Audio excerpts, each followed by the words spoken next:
오늘 우리가 읽은 성경 말씀은 사도 바울이 어떤 한 사람에 대하여 증거하는 내용으로 되어 있습니다. 그는 한 사람이 주의 환상과 계시를 받은 사건을 자랑하겠다라고 이야기합니다. 이 사람은 몸 안에 있었는지 몸 밖에 있었는지 모르지만 셋째 하늘에 이끌려 올라갔습니다. 셋째 하늘은 하나님이 계신 곳이라고 생각되는 곳을 의미하는 말입니다. 그 다음에는 낙원이라고 하는 표현이 또 등장하는데 셋째 하늘은 바로 낙원, 하나님이 계시는 곳이라고 하는 의미를 갖고 있습니다.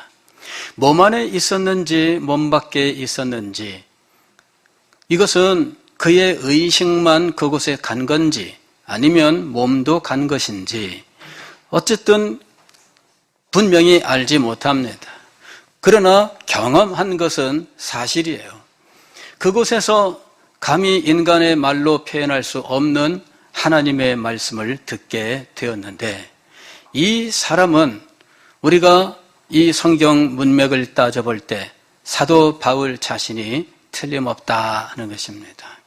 그는 이런 체험을 자랑하고 싶어 하지 않습니다. 이미 14년 전에 그런 일이 있었지만 마음속에 간직한 채 살아왔고 그리고 그 동안에 얼마나 많은 어려움들이 있었는지 복음을 전파로 이것저것을 다니는 동안에 말할 수 없는 환난과 핍박과 박해를 받았고 심지어는 죽은 줄 알고 내다 버릴 정도로 그야말로 시체와 같은 이런 자리에까지도 떨어질 정도였습니다.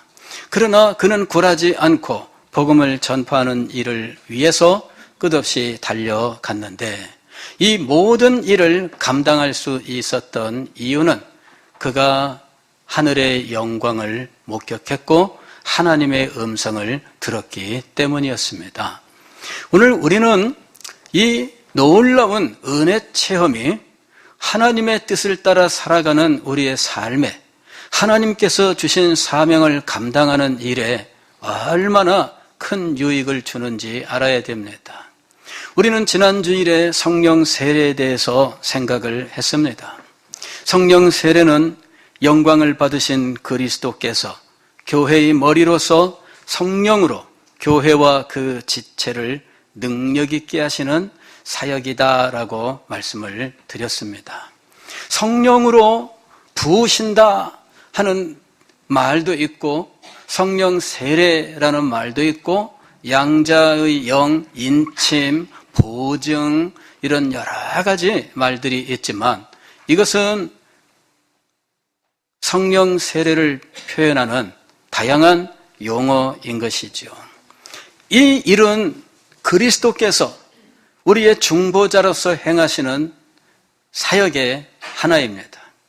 우리의 중보자로서 그리스도는 선지자로서 제사장으로서 왕으로서 삼종직을 감당하시는데 이 성령 세례는 성천하신 예수 그리스도께서 교회의 머리가 되셔서 교회를 다스리시는 왕직으로 행하시는 하나의 사역인 것입니다. 성령 세례의 본질은 하나님께서 우리 가운데 임재하셨고 우리가 하나님의 영광을 인식하는 것입니다. 이것이 성령 세례의 본질입니다. 이 성령 세례를 받은 사람에게 여러 가지 현상들이 나타나는데 지난 주일에 5가지로 말씀을 드렸습니다. 첫째는 복음에 대한 탁월한 깨달음이 있다. 둘째는 하나님의 사랑에 대한 직관적인 인식이 있다. 셋째는 양자의 영을 받아 하나님을 아빠, 아버지라 부르짖는다. 넷째는 말할 수 없는 영광스러운 즐거움, 말로는 표현할 수 없는 하늘의 기쁨이 그에게 있다. 다섯째는 증거를 위한 말의 능력이 있다라고 말씀을 드렸습니다. 성령 세례에는 그가 분명히 인식할 수 있고 주변의 사람들이 알아볼 수 있는 현상이 있습니다. 그래서 이 탁월한 현상을 통해 교회와 또한 교회 밖의 모든 사람들에게 탁월한 영향력을 미치게 되는 것입니다. 하나님을 그 영광의 보좌 앞에서 만나는 것, 하나님의 영광의 얼굴을 마주 대하는 것, 이것은 너무나 영광스러운 체험이에요. 과거에 모세가 시내산에 올라가 하나님을 대면해야 하는데 그가 40일 후에 산에서 내려올 때 얼굴에 광채가 있었다, 이렇게 이야기합니다. 그런데 이 광채가 얼마나 찬란한지 이 얼굴의 광채를 목격한 이스라엘 백성들은 두려움에 떨고 꼼짝할 수가 없었던 겁니다. 그래서 모세가 이 사람들에게 다가가 말을 하기 위해서는 얼굴에 수건을 써야 했습니다. 그리고 일정 시간이 지난 이후에 얼굴의 광채가 사라지고 수건을 벗을 수 있게 되었습니다. 하나님을 만난 사람, 하나님을 대면한 사람, 그리고 하나님과 친밀한 교제를 나눈 사람, 그 사람에게 하나님의 영광의 흔적이 남아 있었던 거예요. 신약 성경을 보면 사도행전 6장에 7집사 중에 한 사람인 스데반이 유대인의 회당에 들어가 예수 그리스도를 구주라 메시아라 증언하였는데 그때 스데반의 얼굴이 천사와 같이 빛났다, 이렇게 표현하고 있습니다. 공회 중에 많은 사람들이 다 스데반을 주목하여 보니 그 얼굴이 천사의 얼굴과 같더라 그랬어요. 교회 역사 속에는 로버트 맥체인이라고 하는 사람의 이야기가 전해지고 있습니다. 이분은 18세기 전반기에 스코틀랜드 던디라고 하는 곳에서 베들레헴 교회 심호하는 목사님이었는데 이분이 말씀을 전하기 위해 강단에 서면 사람들은 말씀이 시작되기도 전에 이분의 얼굴을 보고 자신의 죄를 뉘우치면서 눈물로 회개를 하였다, 이렇게 기록하고 있어요. 많은 사람들의 증언입니다. 그분의 얼굴이 이렇게 대단하겠어요? 문제는 하나님을 만났고 하나님과 깊은 교제가 있었던 사람들에게는 어떤 감화력이 있다라고 하는 것이죠. 그가 말을 하면 그 말에 감화력이 있습니다. 그 사람과 대화를 하면 1시간을 이야기했는데 마음속에 하나님께 대한 사랑이, 그리고 하나님과 함께하고 싶은 마음이, 하나님 앞에 나아가 기도하고 싶은 마음이 일어나는 거예요. 여러분 주변에서 여러분과 대화를 많이 나누고 여러분들 사람들 교제하며 살잖아요. 이것 없이는 살 수 없습니다. 성도들 사이에도 만남이 많이 있습니다. 그러나 여러분이 성도들을 만났을 때 그 후에 여러분에게는 어떤 마음이 있습니까? 교회를 우리에게는 안 되겠어, 이런 생각이 막 무럭무럭 자라납니까? 그 만남은 성령의 만남이 아니에요. 성도를 만났는데 역시 우리 목사님이 잘못하고 있는 거야, 그 생각이 든다면 그 만남은 옳은 만남은 아니에요. 대화를 했는데 마음속에 미움이 일어나요. 대화를 했는데 마음속에서 분노가 일어나요. 누구? 김집사, 이집사? 그럴 수 있어? 내 당장 가서. 자, 이거는 사실 은혜로운 대화가 아니에요. 성도의 교통이 이루어진 게 아닙니다. 진정으로 은혜 받은 사람과의 대화, 하나님과 만났고 하나님과 친밀한 교제를 나눈 사람과의 대화는 달라요. 그 사람과 만나보면 내가 하나님을 사랑함에 너무나 무심했다, 뉘우침이 일어나요. 내가 더 교회를 사랑하고 충성해야 되겠다 하는 마음이 일어나요. 내가 기도 생활을 더 열심히 해야 되겠다, 이런 마음이 일어나요. 근데 여기서 누군가를 만나고 나면 그 주간 교회를 안 나와. 누군가를 만나고 나면은 금요기도에 나오던 사람도 교회에 안 나와. 무슨 영향을 받은 걸까요? 신령한 감화가 없어요.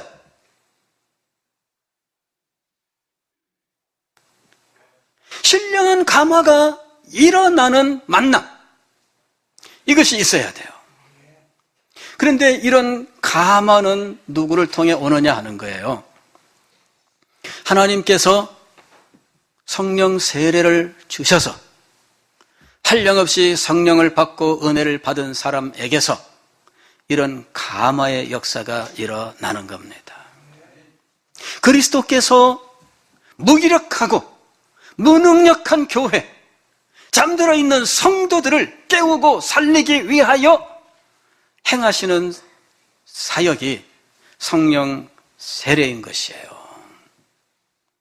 설교자가 성령 세례를 받으면 그의 설교에 능력과 자유와 감화가 있습니다. 데살로니가전서 1장 5절 말씀을 보면 사도 바울이 이는 복음이 말로만 너희에게 이른 것이 아니라 오직 능력과 성령과 큰 확신으로 된 것이니 그랬습니다. 그 교회에 복음이 어떻게 임했느냐? 능력과 성령과 큰 확신으로 임했습니다. 하나님의 성령의 강한 역사가 있었습니다. 중보자 그리스도, 교회의 머리가 되시는 우리 구주께서 그 말씀 사역에 역사하셨습니다. 하나님께서 이 사도 바울을 세우셨고 그리스도께서 사도 바울을 파송했는데 그의 입의 말에 증거의 능력을 주셨습니다. 여러분, 교회 역사 속에는 이렇게 성령으로 기름 부음을 받으며 능력 있는 하나님의 종으로 세움받은 사람들을 통해서 교회와 시대가 새롭게 되는 놀라운 역사들이 많이 있었습니다.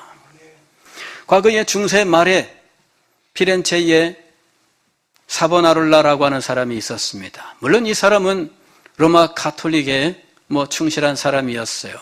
그는 그 시대의 사람이었습니다.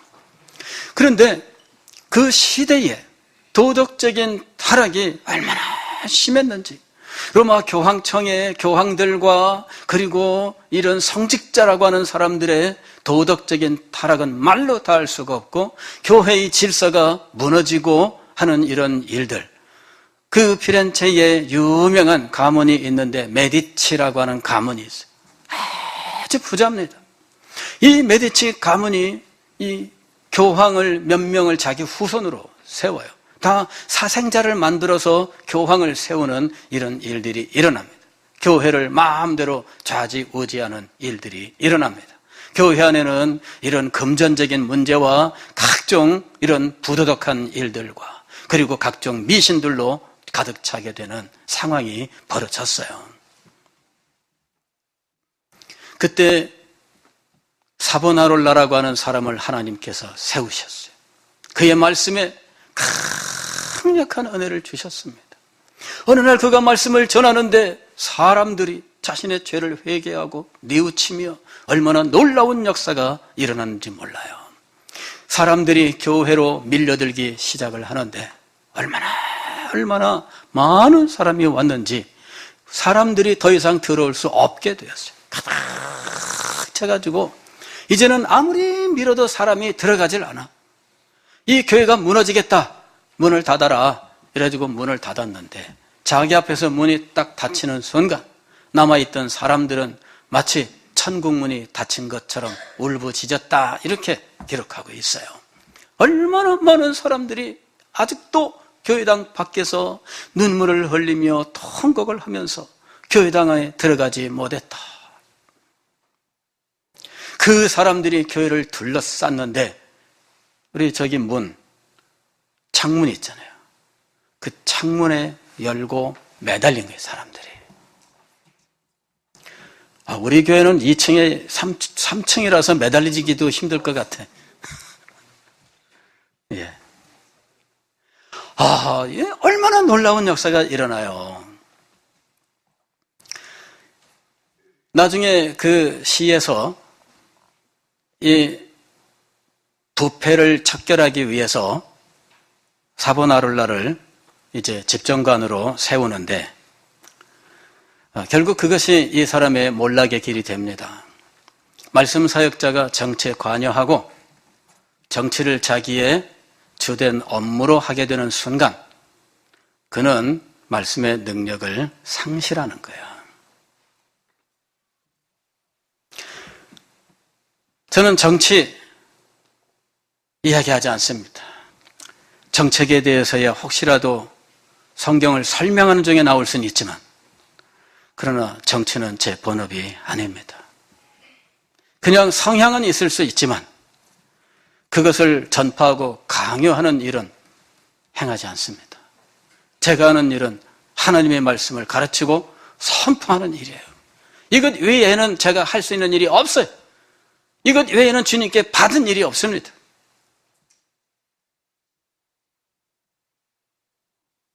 주님께서 교회 역사 속에 무능력한 교회, 잠들어 있는 성도들을 깨우기 위해서 말씀의 가마력을 가진, 능력을 가진 하나님의 사람들을 세우시는 일이 있었습니다. 이는 그의 개인적인 능력이 아니에요. 역사를 보면 어떤 사람은 능력이 없습니다. 그는 평범한 사람이에요. 그냥 일상적으로 맡겨진 일들은 하고 있지만 그것뿐입니다. 그러나 어느 순간 하나님께서 사용하셔요. 스코틀랜드에 존 리빙스턴이라고 하는 사람이 있었는데 이 사람이 교회가 지키는 성찬절기라고 하는 절기가 있었어요. 1년에 2번 목요일부터 다음 주 월요일까지 정해진 날에 성찬을 행하는 이 집회를 갖게 되는데 마지막 날 월요일 날 저녁 말씀 증거 차례가 자기에게 주어졌습니다. 그날 밤에 집회에서 말씀을 전하는데 이 사람 평생에 단 한 번 능력 있는 말씀을 전했어요. 그 이전에 평범한 사람이었어요.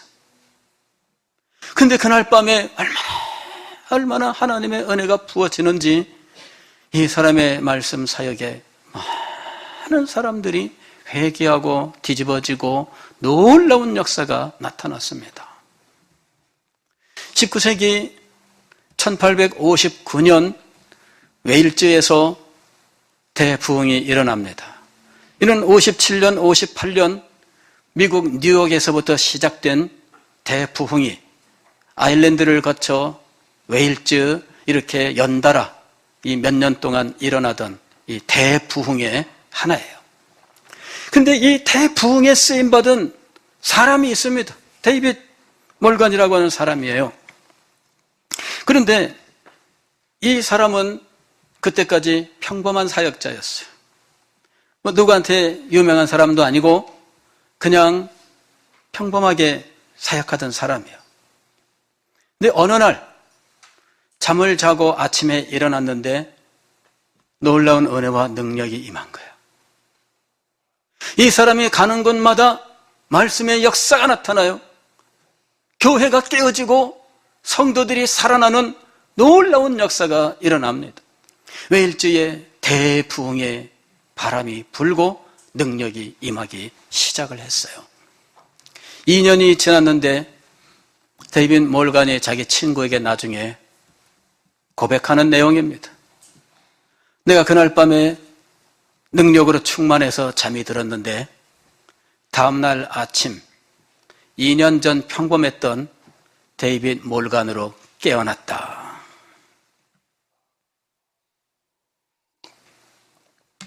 다음부터는 그런 역사가 없어요. 하나님께서 그 시대를 위하여 2년 동안 그 사람을 사용하셨어요. 물론 남은 생애 동안 그는 하나님의 부름을 받는 동안 사역을 했어요.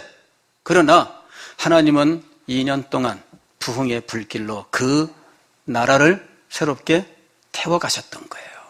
그 일을 위해서 불러 사용하신 거죠.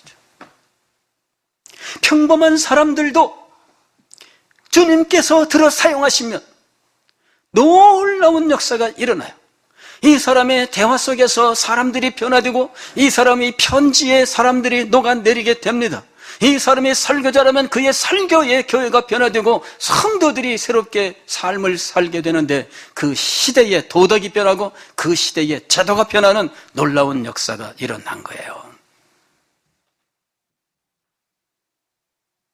16세기에 스코틀랜드 종교개혁자 존 녹스는 그의 기도가 얼마나 능력이 있는지, 그가 한번 기도를 시작하면 온 스코틀랜드가 두려움에 떨었다라고 이야기하고 있습니다.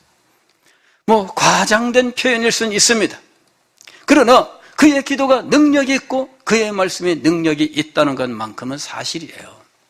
가톨릭 여왕이 이 왕궁 앞에 세인트 자일스 처치라고 하는 녹스가 사역하던 이 교회 예배에 참석을 했는데, 녹스가 말씀을 전할 때 이 여왕이 두려움에 떨었다고 이야기합니다. 여러분, 하나님께서 이 교회를 버려두지 않아요. 그리스도께서 교회를 버려두지 않습니다. 살아계신 예수 그리스도 교회의 머리라고 말씀하잖아요. 우리는 그 몸의 지체들이에요. 교회는 그분의 몸입니다. 머리 없는 몸, 생각을 해보세요. 엽기적이죠? 머리가 없는 몸, 이건 엽기적이에요. 가끔씩 세상에서 토막살인, 시신 쪼가리가 나왔다, 이런 뉴스, 그런 뉴스가 들리면 어때요? 이 세상이 어떻게 되려고 걱정들 하잖아요. 근데 그리스도가 없는 교회라면 여러분 어떻게 되겠습니까? 머리가 없는 몸만 존재하고 있는 교회라면 여러분 얼마나 엽기적이고 두렵겠어요. 그러나 오늘 우리 구주 예수 그리스도께서 살아계시고 그분이 하나님 우편 보좌에 많이 떨어져서 영광만을 누리고 계시지 않아요. 주님께서는 성령을 보내시고 당신의 몸된 교회를 다시 살리시는 일을 지금도 행하고 계시는 거예요.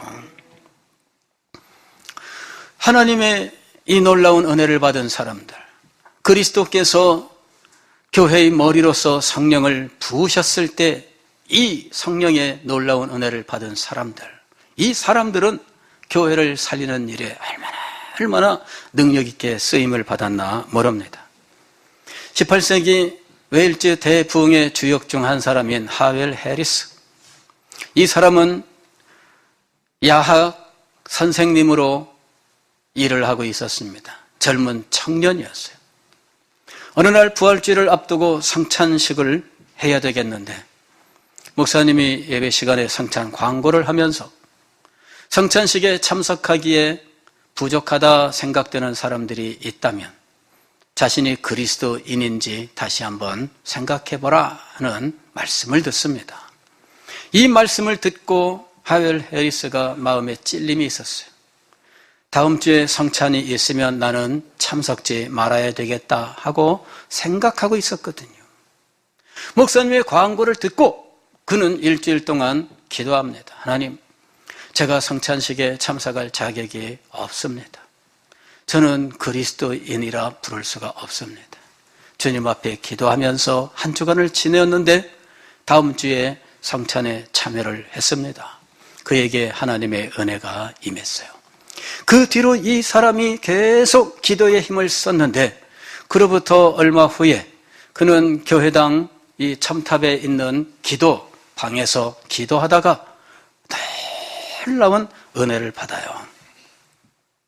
그리고는 이분이 내가 이렇게 은혜를 받았는데 성도들을 섬겨야 되겠다 생각을 하고 환자들을 신방하기로 계획을 세웁니다. 환자를 신방하면 내가 무엇을 할까? 책을 읽어줘야 되겠다. 그래, 자기가 가지고 있는 책. 그때 당시에는 책이라는 것이 귀한 시대입니다. 50년 전에 제가 클 때 어린 시절에 그때 동네에 책이 없었어요. 옆집에 가서 책이 있으면 아줌마 이 책 좀 빌려갈게요.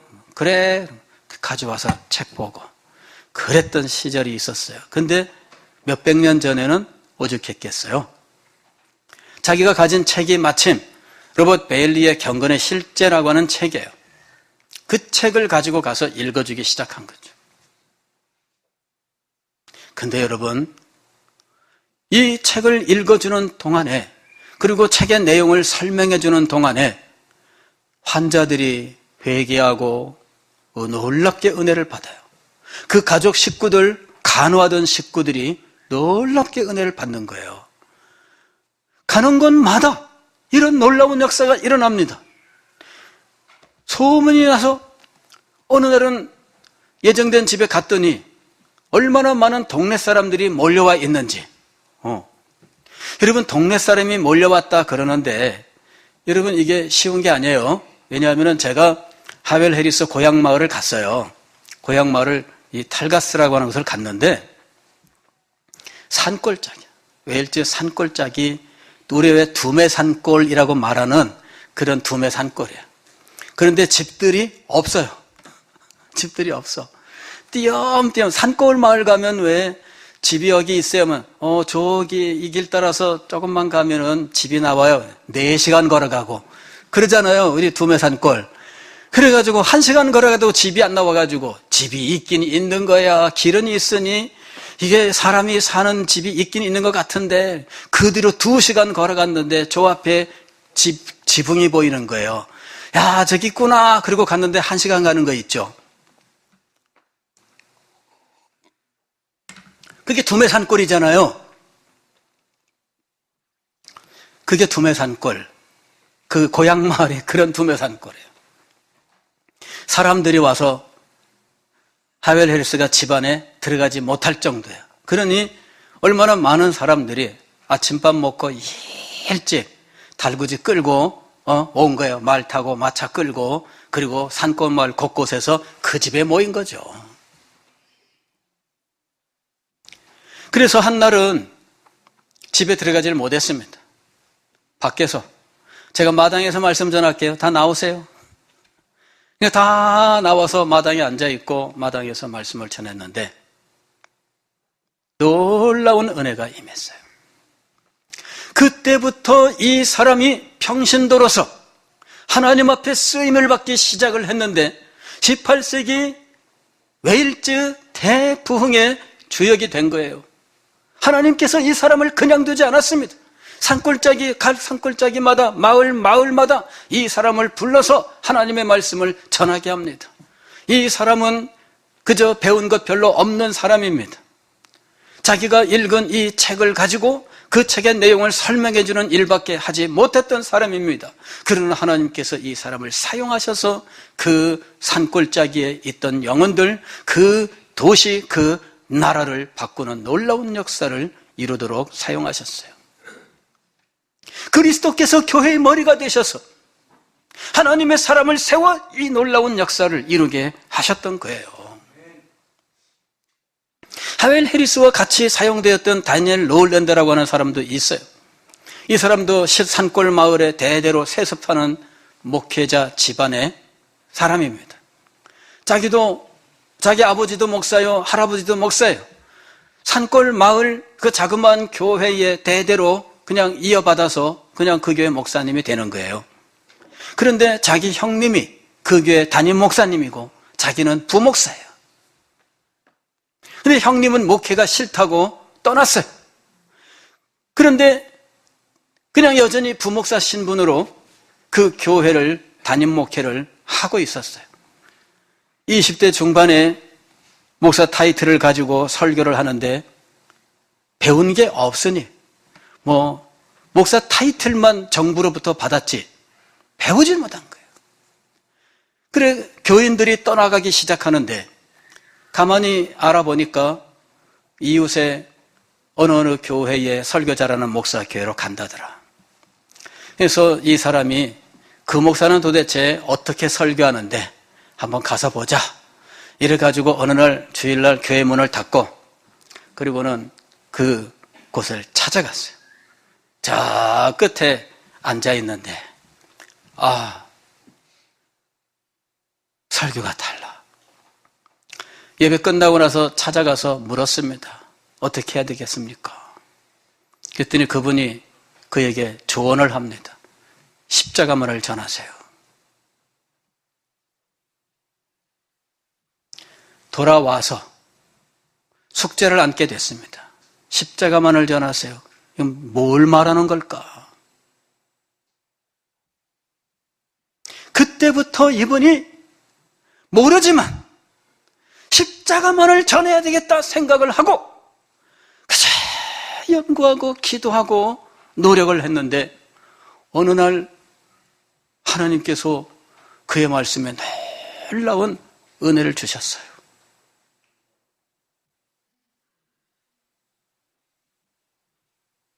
한없이 연약한 사람이었습니다. 아무것도 모르는 사람이었습니다. 그런데 이 사람의 사역 속에 얼마나 놀라운 은혜가 임했는지 그때부터 이 산골 마을에 사람들이 찾아오기 시작을 합니다. 제가 그 마을을 갔는데 뭐 이렇게 시골길 꼬불꼬불한 길에서 그저 오솔길 들어가듯 차 한 대 가는 그 길로 꼬불꼬불 들어가면 그 안에 마을이 이렇게 있고 마을 저 끝에 이 교회가 있어요. 그곳에 사람들이 모일 수 없어요. 그런데 나중에 웨일즈 대부흥이 있을 때 그곳에 2만 명의 사람이 모여요. 2만 명 사람이 갈 데가 없어요. 거기 골짜기 이렇게 조그만 골짜기인데 그게 이렇게 밭이 이렇게 있는데 거기가 사람들이 모였던 곳이래요. 굉장합니다. 나중에 이 사람이 말씀을 전하는 것 때문에 이 웨일즈 교회로부터 이게 정부 교회입니다. 이 국교회입니다. 이 정부로부터 핍박을 받아요. 주일 예배를 드리고 있는데 이 관계자들이 와가지고 이 공문을 읽습니다. 오늘부로 다니엘 로울랜드는 이 교회 목사직을 해제하노라. 뭐 이렇게 되는 거죠. 이 교회 그때 담임 목사는 누구냐? 다니엘 로울랜드 아들. 정부한테 밉보이니까 이 아들에게 담임 목사직을 준 거예요. 그렇게 모욕을 주더니 결국은 주일날 파직 선언을 해요. 이래가지고 그 교회에서 당장 짐을 싸들고 나오게 됐어요. 그 시간으로 예배 드리다 말고 그냥 바로 짐을 싸들고 나오게 되었어요. 성도들 중에 눈물을 흘리면서 따라 나온 사람들이 그 교회 맞은편 쪽에 언덕에 거기에서 예배를 드렸어요. 그리고 그곳에 교회를 세우게 되었는데 오늘날 교회가 있습니다.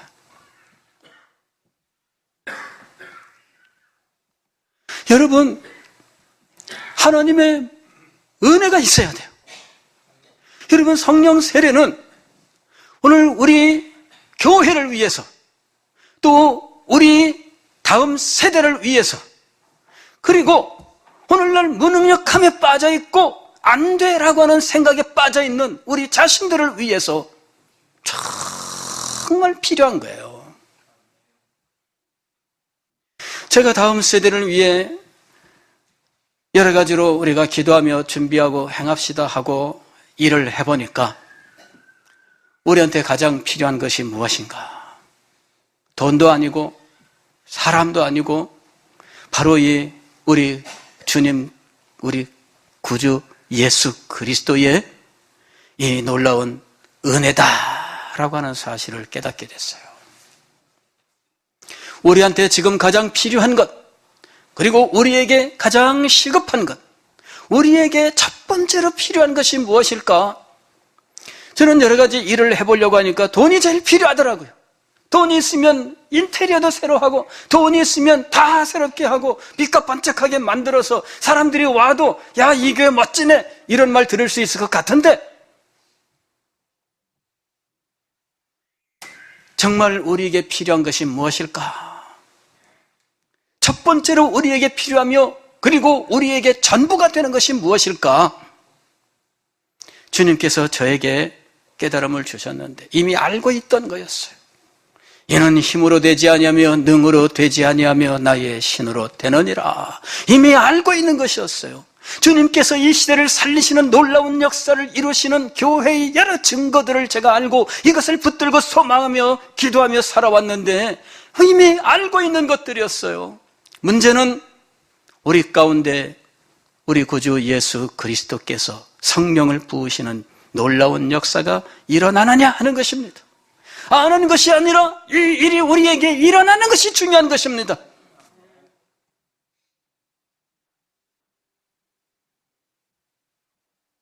이것이 우리를 살릴 것입니다. 이 주의 은혜가 우리 가정을 살릴 것입니다. 이 주의 은혜가 우리의 자녀들을 살릴 것입니다.